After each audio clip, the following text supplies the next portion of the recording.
अस्सलामु अलैकुम वरहमतुल्लाहि वबरकातुह। आज हम पढ़ेंगे कंजंक्शन यानी कि हर्फ अत्फ़ और इंटरजेक्शन यानी कि हर्फ ताज्जुब। आज हम इंशाल्लाह पार्ट्स ऑफ स्पीच का सिलसिला ख़त्म कर देंगे। दो चीज़ें हम पढ़ेंगे, कंजंक्शन और इंटरजेक्शन। इन दोनों को इंशाल्लाह आज हम एक ही वीडियो में तकमील करने की कोशिश करेंगे। पहला हम पढ़ेंगे कंजंक्शन यानी हर्फ अत्फ़। हर्फ अत्फ़ जब हमने कह दिया उर्दू में तो आपको मालूम हो गया होगा कि हर्फ अत्फ़ ये है क्या। हर्फ अत्फ़ बोलते हैं ऐसे हर्फ को जो दो लफ्ज़ों को या फिर दो जुमलों को आपस में जोड़ देता है। जैसे कि दो जुमले अलग अलग अगर हैं या दो लफ्ज़ अलग अलग हैं तो बीच में आकर वो राब्ते का काम करता है इस जुमले को और इस जुमले को, या दो से ज़्यादा भी जुमलों को आपस में जोड़ता है। ये तो हमने आपको समझाने के लिए दो कहा है, किताबों में भी दो लिखा है, लेकिन आप जब किताबें पढ़ना शुरू करेंगे या फिर नावलें पढ़ना शुरू करेंगे, गुंझलक नावलें हैं या फिर थोड़ी लव स्टोरी ले लीजिए आप या हिस्टोरिकल नावल ले लीजिए, तो उसमें जुमले लंबे लंबे रहते हैं। कभी कभी 3 जुमले आ जाते हैं, कभी कभी 4 जुमलों में कई हर्फ अत्फ़ आ जाता है बीच में, यानी ढेर सारे जुमलों को यकजा कर देता है, एक जगह पे लाके जोड़ देता है। तो पहले हम इसको पढ़ते हैं। इसकी तारीफ तो आप समझ गए क्या है। चलिए अब मिसालें देखिए, सिर्फ आप देखिए समझिए हर्फ अत्फ़ कहते किसको हैं। बहुत आसान है, समझने के बाद आप इसकी मश्क कर सकते हैं, कोई ज़्यादा मुश्किल नहीं है। जैसे कि फलक एंड साजिदा आर सिस्टर्स। तो आप जहन दौड़ाइए इसमें कौन सा लफ्ज़ है जो हर्फ अत्फ़ है। जाहिर सी बात है अरबी में भी वाव होता है, इसमें भी एंड का मतलब होता है वाव यानी कि और। फलक एंड साजिदा, देखिए दो को जोड़ रहा है, यहाँ पे फलक है और साजिदा, दोनों के दरमियान में एंड आया है कि दोनों को जोड़ दिया, यानी कि फलक और साजिदा दोनों बहनें हैं। यह मुब्तदा ख़बर का जुमला है, आर लेकर आए हैं क्योंकि दो फाइल यहाँ पे हो गए। इसी तरीके से एक और जुमला देखिए, मैरिज, इसके स्पेलिंग देखिए MARRIAGE। Marriage is very easy, शादी बहुत ही आसान है, बहुत ही ज़्यादा, मतलब इससे आसान कोई चीज़ ही नहीं है। But we make it most difficult. Difficult की स्पेलिंग देख लीजिए DIFFICULT, difficult. Marriage is very easy but we make it most difficult. शादी बहुत ही आसान है लेकिन हम इसको सबसे ज़्यादा मुश्किल बनाकर पेश करते हैं। देखिए यहाँ पे बट आया है, यहाँ से यहाँ तक का जुमला अलग था, ये दूसरा जुमला है, ये पहला जुमला है, यानी शादी बहुत आसान है, ये पहला जुमला हो गया। बट लगा के बीच में दोनों के दरमियान रब्त पैदा कर दिया, जोड़ दिया, लेकिन हम शादी को बहुत मुश्किल बना देते हैं, बहुत पेचीदा बना देते हैं। ये बट यहाँ पे दो जुमलों को जोड़ रहा है, यहाँ पे एंड दो लफ्ज़ को जोड़ रहा है, यहाँ पे दो जुमलों को जोड़ रहा है। इसी तरीके से ही डिडंट कम, वो नहीं आया, ये पास्ट का जुमला है। ही डिडंट कम, वो नहीं आया। फॉर ही वॉज इल, क्योंकि वो बीमार था। तो देखिए यहाँ पे फॉर का मतलब क्या हुआ, क्योंकि हुआ। फार का मतलब होता है तक, फॉर का मतलब होता है लिए, फॉर का मतलब होता है से, और फॉर का यहाँ पे मतलब क्या हुआ, क्योंकि और इसलिए भी मतलब होता है। इसको आप फेल के साथ अगर जोड़ते चले जाएंगे तो इसके माने में वुसाअत आती चली जाएगी, ये माना तब्दील होता चला जाएगा। तो देखिए वो नहीं आया क्योंकि वो बीमार था, यहाँ पे भी दो जुमलों को जोड़ रहा है, ये दूसरा जुमला, ये पहला जुमला। नाइदर आई विल कॉल, ना ही मैं फ़ोन करूँगा, nor I will pick up the call, ना ही मैं फ़ोन रिसीव करूँगा, ना ही मैं फ़ोन करूँगा, ना ही मैं फ़ोन रिसीव करूँगा। तो यहाँ पे देखिए नाइदर है, ये बीच में जोड़ रहा है नॉर। एक बात याद रखिए आप, नाइदर के साथ नॉर आता है, देखिए यहाँ पे नॉर आया है, नॉर जोड़ रहा है। अभी समझाते हैं इसको। एक और जुमला देखिए, आइदर दे आर, देखिए आर यहाँ पे लिखा है, आइदर दे आर स्कॉलर्स और डॉक्टर, या तो वो आलिम है या तो वो डॉक्टर हैं। तो देखिए यहाँ पे और आया है, ठीक है। इन दोनों को आप अच्छे से समझ लीजिए। नाइदर देखिए स्पेलिंग है NIETH, या नाइदर या फिर नीदर भी बोलते हैं, दोनों में से कोई भी बोलिए, आपके जहन पे मुनहसिर है। नाइदर के साथ हमेशा बीच में नौर आता है, जैसे कुरान में भी है फला सद्दक़ा वला सल्ला, दोनों में देखिए ला आया है, ठीक है, ला। इंग्लिश में भी ऐसे नाइदर के साथ नौर आता है, और जहाँ कहीं भी आप आइदर या फिर ईदर इस्तेमाल करेंगे उसके साथ और आएगा। आप ऐसे मशक़ कर सकते हैं। एक और जुमला देखिए, आई कॉल यू, मैंने तुम्हें फ़ोन किया था, while I was on the way, जब मैं रास्ते में था, जब मैं रास्ते में था तो मैंने तुम्हें कॉल किया था। तो देखिए यहाँ पे वाइल है, वाइल मतलब होता है जब या फिर जबकि, वाइल, WHILE वाइल, और इसका मतलब होता है लम्हा भी होता है, लम्हा, लहजा। एक और जुमला देखिए, वी रैन, हम दौड़े, हमने दौड़ लगाई, yet we miss the train, फिर भी ट्रेन छूट गई। तो यहां पे देखिए येट है, येट। चलिए अब 2 मिसालें और देख लेते हैं। I got bored so I came back, मैं वहां उकता गया था इसलिए वापस आ गया। तो यहां पे देखिए सो, ये 2 जुमलों को जोड़ रहा है। एक तो है मैं बोर हो गया था, उकता गया था, एक जुमला हुआ। आई केम बैक, मैं वापस आ गया। तो सो बीच में आकर 2 जुमलों को जोड़ रहा है। सो का मतलब होता है इसलिए, सो का मतलब होता है तो भी, सो का मतलब होता है फिर भी। ये जुमले की नज़ाकत पे मुनहसिर है कि जुमला किस तरीके से आप इस्तेमाल कर रहे हैं। एक और मिसाल है, she is not only kind hearted, spelling देख लीजिए, kind, KIND, kind, hearted, heart जो है, हार्ट की स्पेलिंग उसके आगे ED लगा दिया, हार्टेड, थर्ड फॉर्म बना दिया है, काइंड हार्टेड बट प्रीटी, वो सिर्फ दिल की ही अच्छी नहीं है बल्कि बला की खूबसूरत है, खूबसूरती में भी कमाल रखती है। She is not only kind hearted, वो सिर्फ दिल की अच्छी ही नहीं है बल्कि खूबसूरत भी है। तो देखिए यहाँ पे है ओनली, ये हमेशा साथ में इस्तेमाल था, ओनली और बट। किस तरह के जुमले में, जैसे आपको कहना हो वो सिर्फ आलिम ही नहीं है बल्कि मुफ्ती भी है, वो सिर्फ होशियार ही नहीं है बल्कि बातूनी भी है। तो ऐसे इस तरीके के जुमले आप इस्तेमाल करेंगे तो ओनली पहले लाएंगे, बट आखिर में लेकर आएंगे। तो खैर ये तो इसकी मिसालें हो गई। अभी हमने जो इसमें जो अल्फाज पढ़े हैं हरूफ अत्फ, उसको याद करने का एक आसान तरीका है। अगर आप कहें तो देखिए, इसका लिखिए फैन बॉयज़, फैन मतलब होता है पंखा, ठीक है, और ये है बॉयज़, बॉय की जमा बॉयज़, यानी फैन बॉयज़। इसका कोई मतलब नहीं, आप ऐसे याद कर सकते हैं, फैन बॉयज़। इसमें सारे अल्फाज आ गए हैं हरूफ अत्फ के। जैसे एफ है, एफ का मतलब यहाँ पे है फॉर, ए है, फिर एफ के बाद ए है, ए का मतलब होता है एंड यानी और, फिर एन है, देखिए एन का मतलब है नॉट, मतलब ना ही या ना तो। उसके बाद है बी, बी का मतलब होता है बट यानी कि लेकिन। उसके बाद है ओ, ओ का मतलब होता है और, या तो या फिर, या तो या फिर। इसी तरीके से देखिए वाई, वाई का मतलब होता है येट, येट मतलब होता है फिर भी, ताहम।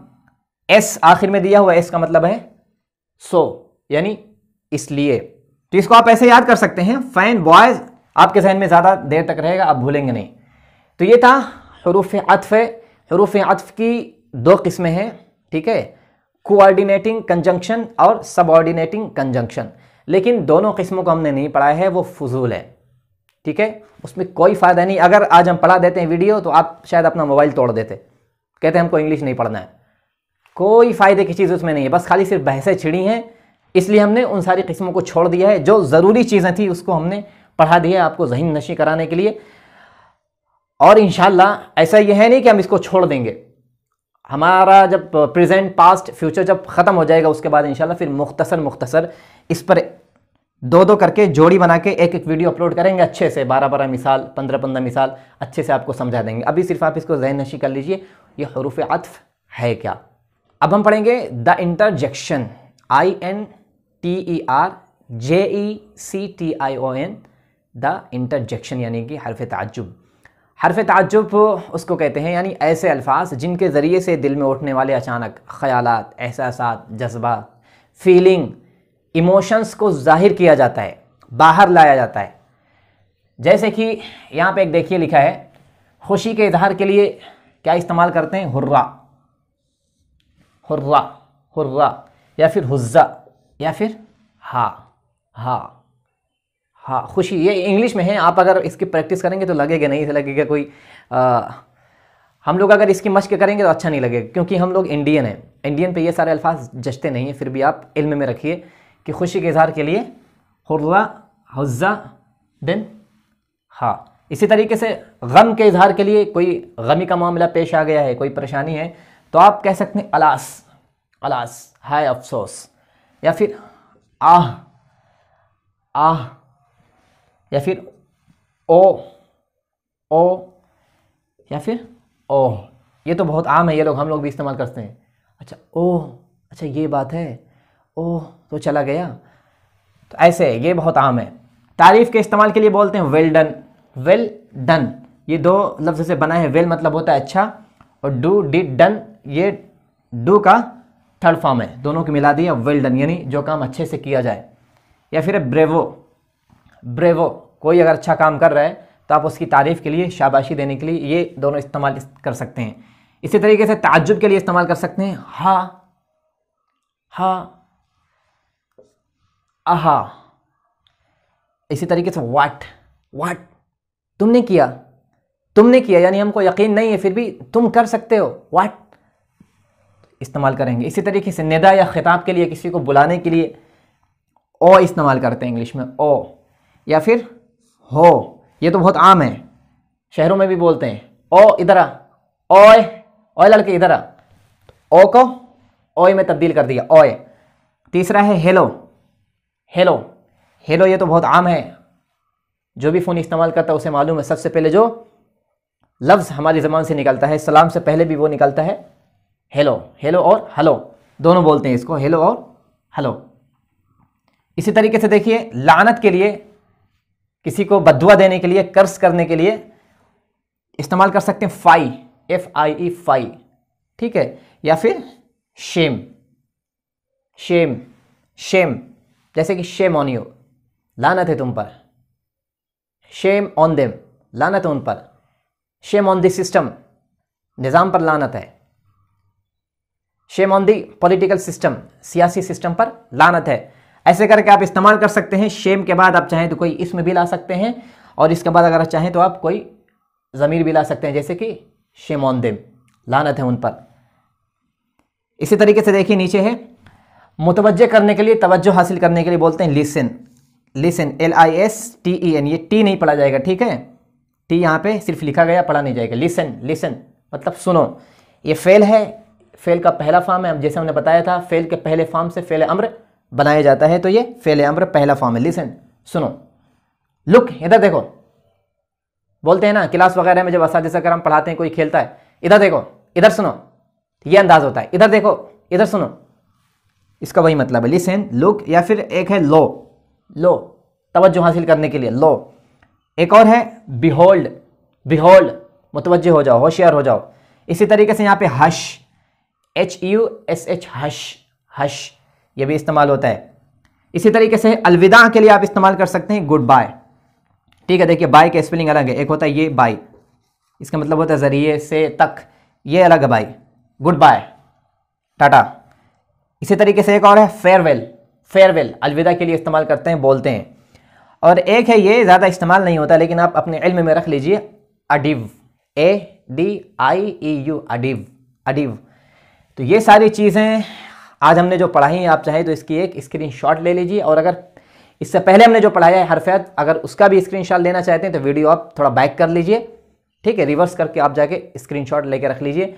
ये हमने डिटेल यानी तफसील में नहीं पढ़ाया है, ठीक, आप इसको तफसील मत समझिएगा, इस पर इंशाल्लाह अलग से मुख्तसर सी वीडियो अच्छे से बना के पेश करेंगे। अभी हमको पढ़ना है टेंस यानी कि प्रेजेंट, पास्ट, फ्यूचर, इस वजह से हम ये सारी चीज़ें जल्दी जल्दी पढ़ा रहे हैं। हरफ ताज्जुब में जो सबसे अहम चीज़ है वो ये है कि हरफ ताज्जुब का जब भी आप कोई जुमला इस्तेमाल करिए तो आप आखिर में ये निशान यानी अलामत इस्तेजाब या फिर इस्तेजाबी अलामत, इसको इंग्लिश में बोलेंगे एक्सक्लामेटरी मार्क। देखिए EXCLA एक्सक्ला MATORY exclamatory MARK mark, exclamatory mark बोलते हैं।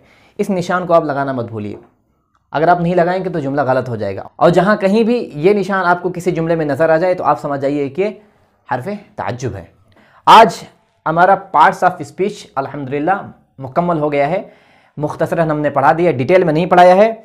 और इंशाअल्लाह बीच में गाहे बगाहे पार्ट्स ऑफ स्पीच में जो चीज़ें तफसील की दरकार हैं उनमें तफसील चाहिए, थोड़ी गहराई है, समझाने की ज़रूरत है, उस पर इंशाल्लाह वीडियो बना के यूट्यूब पर अपलोड करते रहेंगे। अभी के लिए यही काफ़ी है। तो आज हमारा ये पार्ट्स ऑफ स्पीच का सिलसिला ख़त्म हो रहा है। इंशाल्लाह हमारी अगली जो वीडियो होगी उसमें हम पढ़ेंगे टेंस, ठीक है, प्रेजेंट यानी जाता है, खाता है, पीता है, नहाता है, नहीं नहाता है, क्यों नहाता है, कैसे नहाता है, इस तरीके के हम जुमले पढ़ेंगे। तो इंशाल्लाह इसके बाद की जो वीडियो होगी वो बहुत ही ज़्यादा अहम है, बहुत ही ज़्यादा अहम है, बहुत ही ज़्यादा अहम है। हमने 3 बार जुमला इस्तेमाल किया, आप समझ जाइए कि कितना अहम है। आप इसको अगर पढ़ लेंगे, आप टेंस से नहीं पढ़ेंगे तो आप अपाहिज हैं।